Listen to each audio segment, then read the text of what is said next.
Hey everyone, and welcome to The Explainer. Today, we are unpacking a really highly charged piece of late-night television. We're going to deconstruct a recent broadcast of Fox News' Gutfeld to understand exactly how the host and the panel build their arguments in the wake of a major political incident. Now, rather than getting caught up in the emotion of it all, we're just going to map out their logic, step by step. So, let's dive right in. To make sense of all this, here is our roadmap.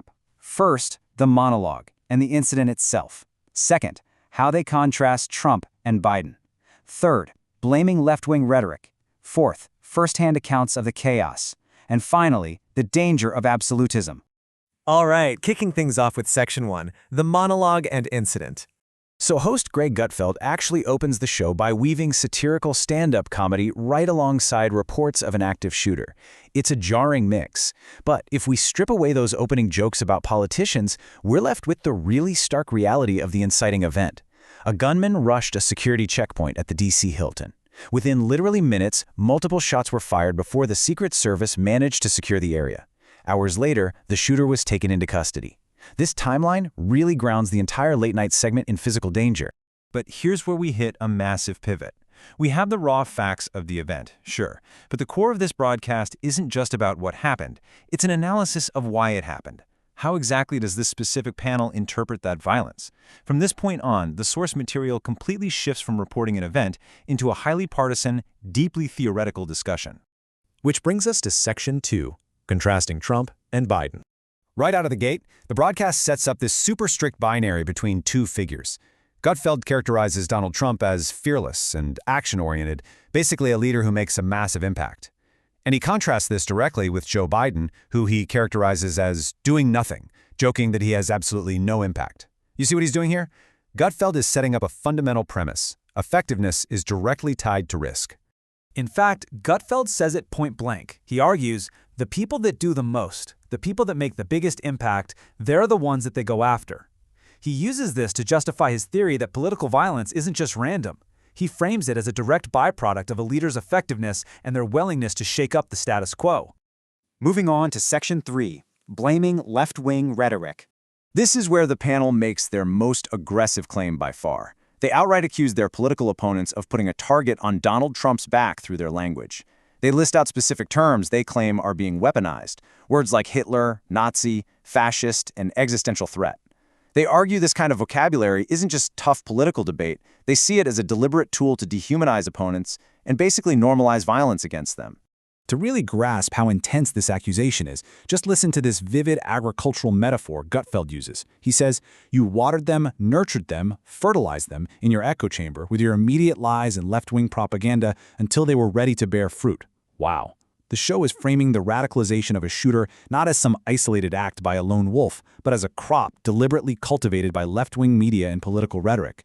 And he actually breaks down the psychology of this radicalization into a step-by-step pipeline. Step 1, he argues, is simply smugness, that total lack of humility where someone thinks they're always right.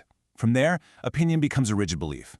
Then, that belief hardens into an inflexible ideology. And finally, Step 4, without any humility to act as a brake, that dogma turns deadly. He literally asks his audience, look, if you truly believe someone is a Nazi, why wouldn't you think it's the right thing to kill them? That takes us into Section 4, first-hand accounts of chaos. Now, the tone of the broadcast completely shifts here. It gets very raw. Several people on this panel were actually at the D.C. Hilton when the shooting happened. Just think about this staggering number for a second, 2,000. Panelist Emily Campagno emphasized that there were 2,000 people diving under tables in an absolute panic.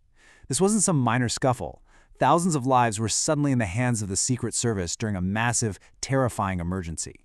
Panelist Kennedy gave this incredibly visceral recollection of the exact moment the attack began. She said, your brain tries to make sense of it. It's like, was that a plate dropping? Were those gunshots? The second those doors opened, you knew exactly what it was. Her words really capture that sheer confusion and the creeping terror of those split seconds right before the Secret Service assault team swarmed in with night vision goggles and rifles. It's just a gripping reminder of the real human element at the center of all this political theory. And what really amplified that terror for them was their shared disbelief over the security failure. You've got the president there, you've got massive federal security, but the attacker didn't use some elaborate mastermind plot. No, he gained access simply by booking a hotel room at the venue on a standard travel site. For the panel, this incredibly simple fact fueled their argument that no one is ever truly safe. Finally, we reach Section 5, the danger of absolutism. As they wrap up the segment, the panel elevates the conversation into a broader philosophical warning about something they call absolutism. In their framing, absolutism is an ideological stance with zero humility. It's the belief that you are unequivocally 100% right, which in turn justifies extreme actions. They warn that this mindset is exactly what causes people to fundamentally refuse to see their political opponents as human beings anymore. And this leads to a really striking moment from panelist Tyrus. He flat out rejects the common narrative that a political shooter is just some crazy deviant or a lone lunatic. Instead, Tyrus redefines the shooter using a very specific word: a soldier.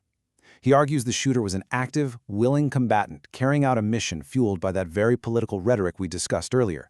He is literally elevating this incident from a random crime to an act of war. Tyrus's closing arguments are intense, to say the least. He insists the public has to stop dismissing these shooters as just crazy. He claims that political leaders are deliberately keeping their hands clean by preaching extreme rhetoric at rallies, knowing exactly how their followers are going to interpret it. Ultimately, he argues that there is an active, funded ideological war occurring right now, and that Americans need to wake up and recognize it for what it is. So this leaves us with a profoundly chilling question pulled straight from their warnings. If political rhetoric is actively being interpreted as a literal call to arms by these soldiers of ideology, well, how can a deeply divided nation ever de-escalate before the next tragedy happens? It is an incredibly heavy question, but mapping out this logic shows us exactly how high the stakes have become in modern political discourse. Thank you so much for joining me on this explainer. Keep questioning, keep learning, and I'll catch you next time.